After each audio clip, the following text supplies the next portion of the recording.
Hello everyone, my name is Michael and welcome back to Sovereign Gaming. So today's episode is very important, and the reason why that is because the Uptown and Midtown neighborhoods are really going to make everything make sense in the downtown core of my SimCity build.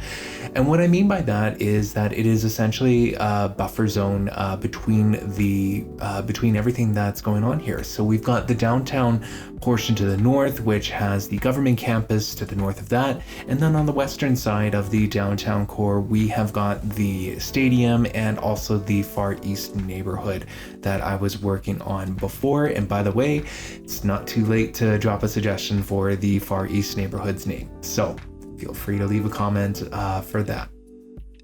Anyways, so there's got to be a way to kind of mesh these neighborhoods all together, and also to kind of add another layer of complexity on top of it is we have to start tapering down in terms of the density. So we've got to move from that high-rise building structure into more of a mid-rise neighborhood. So we've got a lot on our plate for this episode, so let's get right into it. For me, the difference between the Midtown and the Uptown neighborhood is that the Midtown neighborhood is going to be north of the Uptown neighborhood. The Midtown neighborhood is going to have more high-rise buildings. It's going to feel a lot more dense in terms of having taller structures and all of that. So it's essentially like a natural extension of the downtown central business district core. And it just barely begins to start lowering in height into mid-rise buildings. So that's really the purpose of the Midtown area, is just to still be a core urban neighborhood that's just barely starting to taper down. Where the real magic is going to happen is in the Uptown neighborhood. And with the Uptown neighborhood, I would consider it a transitional neighborhood. And what that means by definition is a neighborhood that is in transition. So it is either transitioning from like low density to mid density, or mid density to high density. And for the Uptown neighborhood, and by the way, transition neighborhoods also reflects gentrification as well. So I wanted to kind of encapsulate all of that here. For SimCity, the Uptown neighborhood is really transitioning from mid-density to high density, so that makes it a very high-value area. And so the idea with Uptown is to just add in a bunch of row houses, a bunch of townhouse complexes, and to also like flank those townhouse complexes with different more mid-dense urban structures as well. So you'll see me here really struggle with the layout of the Uptown neighborhood. And by the way, I do extend it westwards as well, just to kind of flank the Far East neighborhood.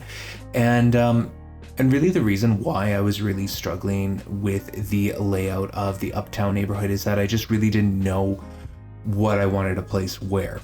And that is the biggest contention with Uptown, is that I really wanted it to be a trendy neighborhood, an urban trendy neighborhood that's also got mid-density to offer into it.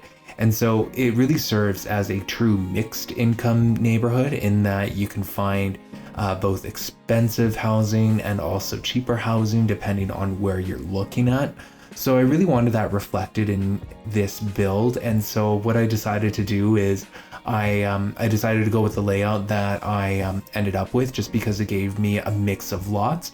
And I've got it written down in a notebook somewhere about what those lots will actually end up being constructed as. And it's going to be really a mix between mid-density housing as well as some minor commercial lots as well, including a dive bar that I just kind of wanted to slot in there as well. One of the things with the Uptown lot placements is that, well, for one, I just needed to take a break from it, so I needed to look away at another part of the map and fix that quickly. But another thing that I wanted to really incorporate with the Uptown lots is the idea of having townhouses, like I mentioned earlier. However, these aren't just regular kinds of townhouses. They're going to be townhouses inspired by the Brooklyn area, and specifically, I'm looking at Brooklyn brownstones, and I want a lot of them within the downtown core. I feel like they're just the perfect mid-rise density types of buildings that I want to have within SimCity. And I really want, as you're driving in from the bridge, to be looking across the rooftops of those brownstone houses, of those brownstone complexes, and onto the rest of the high-rise of SimCity. So you have those brownstones in the foreground, and then the high-rise is just in the background, and it still conveys that it's a very dense urban neighborhood that you are stepping into. Furthermore, as a transitional neighborhood being Uptown, I also felt that the Brooklyn brownstone types of housing would serve as a really great way to express that. So you could have the full-on and this is very hard to explain, by the way, without actually constructing it before your very eyes. But if you search up like Brooklyn brownstones, you can like their floor plans and all of that, you can see that there is 4 levels of livability. And so within the Uptown neighborhood, I really wanted to offer like a mix of offering all 4 of those levels to live in as more of an upper class income family or household, and then also to divide up the floors and maybe offer just one floor as an apartment complex for Sims that are just living on their own and just living as a single income family.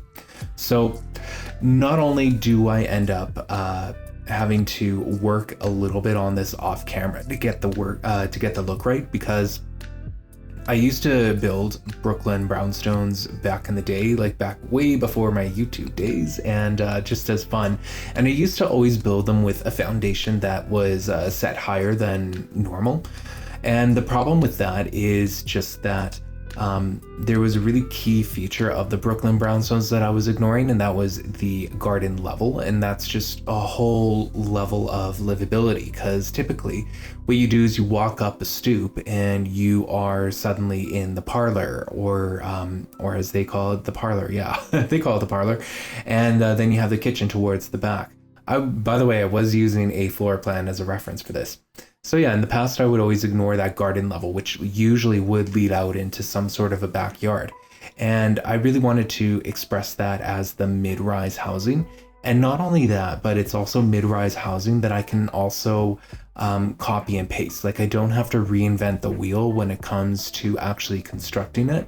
So it was certainly something that I wanted to add in here, because I feel that people enjoy that kind of play style with urban living and actually having a significant amount of space to live in. And also I felt that it suited the neighborhood really well in terms of that.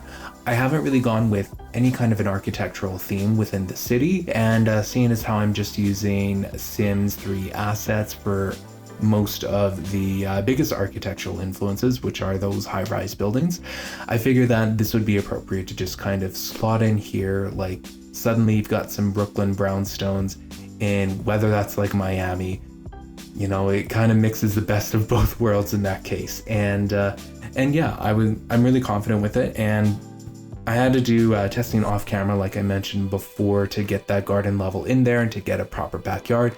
And it takes a much larger lot than I was actually anticipating. It took a 64 by 50 lot, so you need quite a bit of backspace in order to convey that backyard appropriately. So yeah, I went off camera and I loaded up my game, loaded a really large lot within Sunset Valley, which are hard to come by. Rest in peace, Equestrian Center. And yeah, I just kind of experimented using that lot as my source of reference, just to kind of get a good look and feel as to how that's going to look and what kind of size of lots I needed. So that's what I was really aiming for with the Uptown neighborhood, is prioritizing the Brooklyn brownstone complexes as the feature set of buildings. This does suggest that there is a lot more places to live in Uptown than in any of the other downtown neighborhoods, and you would be right in assuming that. I mean, I've left space in the downtown core and in Midtown for a couple of apartments and penthouses and all that, but really the neighborhood that has the most living options right now in the downtown core is definitely, without a doubt, Uptown. I've even put in a whole set of 6 lots that I totally anticipate to put in some Brooklyn brownstones in as well, just because just because we really are missing the livability of downtown. And by livability, I'm really meaning residential opportunities. Because in the downtown core and in Midtown, I don't plan to offer a diverse set of options. Like, those are mostly going to be either 2 or 3 bedroom condos or penthouses, like really fancy penthouses and all that. So the idea there is really to add that expensive piece of real estate in the actual downtown core, and then in Uptown we really actually offer housing that more so is found by the middle income earners and all that, or even some low income earners for some of the apartment complexes I'll make these brownstones into. So yeah, that's really the idea here, is just actually adding in some more residential opportunities, and I do it in quite a broad stroke, because that set of 6 brownstone lots there is going to be quite significant in terms of the impact it will have on the city. And also, I felt like the brownstone architecture itself is the perfect buffer and perfect set of complex designs that will help us transition in the starter neighborhood, which will feature some single-family urban homes, I should say, and also some minor apartment complexes there. I've got more plans for the starter inner city neighborhood, and that is actually going to be the next episode that we begin to work on, is just what that low income or starter neighborhood is actually going to look and feel like. And I think that you guys are going to really enjoy some of those ideas there, because it's going to feel both like a very urban neighborhood, and also the transition from Uptown into the starter neighborhood is just going to feel really seamless from those mid-rise Brooklyn brownstone complexes down to some more single-family urban homes, narrow urban homes. One gameplay element that I wanted to offer players within the SimCity world here is the idea that you can start in a starter neighborhood or in some sort of a cheaper apartment, and then work your way up. And then as you work your way up, you can determine like what kind of a lifestyle your sim wants to lead. Maybe they do want that Brooklyn brownstone that has all 4 levels that they can afford and all that. Or maybe they want to move into that penthouse that's just right in the middle of downtown, in the middle of nowhere. Or perhaps none of that is their jam, and they just want to move out to a mansion in the hills somewhere, or into a suburban house just across the bridge. Or maybe they even want to live on a farm or live more rurally and all that. So that's really the idea here, is just to offer those kind of options. And those options really aren't available unless you start with the low income or the starter neighborhoods.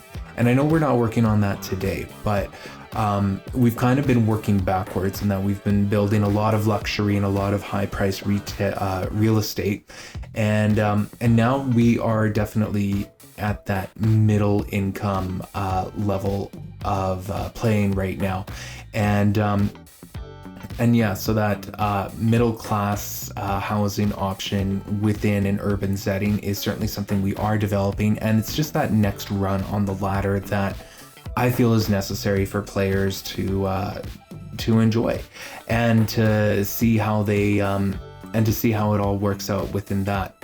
So yeah, that's kind of that was the idea with this one here, is just with making the Uptown neighborhood that next run from the ladder of low income or a starter neighborhood. And even then, like, Uptown is gentrifying, so there are going to be some lots that are a lot more expensive, or perhaps even out of the price range of double income households. We'll see how it all turns out, because we all know how the economy in this game works. It works kind of crazy. Okay, but yeah, I also wanted to mention here that I also left the road kind of fractured within the Uptown, like the western part of Uptown. And the reason being for that is I will likely have that connect to a road or to an intersection that will lead into that low income or that starter neighborhood. just to the south of it. So that was really the idea with that one there, is just to kind of leave it open there. I know that I'm gonna have to connect it somehow, and I didn't want to do any extra road work that I would just have to undo at a later time. So I left it open, and when we get further down into the low income and the starter neighborhood, it's going to come together, and it's all going to mesh pretty well in terms of offering players the ability to start in a starter area and then work their way up. As I finish up with a little bit of the Uptown detailing here, I am just amazed as to how SimCity has really come together. And I'm even more excited for the next neighborhood as well that I'm going to start building. Even though the last couple of neighborhoods have been they've been very quick to come together, and I think that's because we've really established the vision and the bones of the region, so to speak. But the next build that we're going to be doing is we're going to be focusing on that low income and starter neighborhood, and I'm very excited for that one because I do have a couple of more community lots that I want to place in there, and I've also got some little tricks up my sleeve, including some ideas on how to convey housing projects. So I'm very excited on actually creating that and making it happen for SimCity, as you know, like the whole thing of climbing up the ladder and making ends meet, and just having a starting neighborhood to actually grow from is very important to me for the game from a gameplay aspect, because there are players out there that like to start with like nothing. So yeah, I'm very excited to have that begin to actually end off the downtown core here. So yeah, that's certainly something I am excited for. And like I mentioned before, I'm going to have some narrow houses, the single family lots. So there's going to be lots of those narrow single family lot housing going on there. And when I actually get a chance to build some of them will turn into duplexes or even triplexes. So there will certainly be opportunities for Sims to find cheaper housing within SimCity. It'll just be within that neighborhood. And with there being some community lots to help anchor it and all that, I'm very excited to just kind of see what kind of neighborhood it becomes, and to just see how it all meshes together.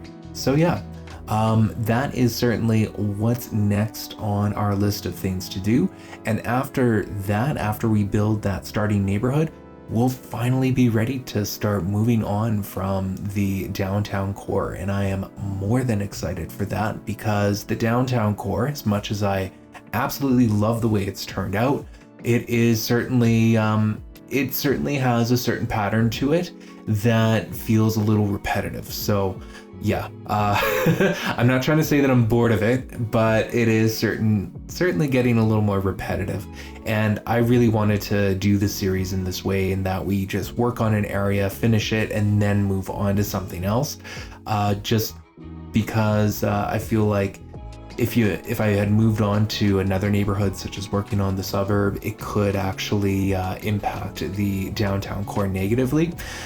In terms of the shape and the geography and all that. So that's why I chose to do things the way that I did. Anyways, I think that about does it for the episode. Please stick around for some of the tours that are happening at the end here. But I just wanted to take time to say thank you. Thank you very much for watching and for enjoying this series. And if you did, then feel free to hit that like button or subscribe to my channel for more videos like this one. Anyways, I want to say thank you again for watching, and please have yourself a wonderful day.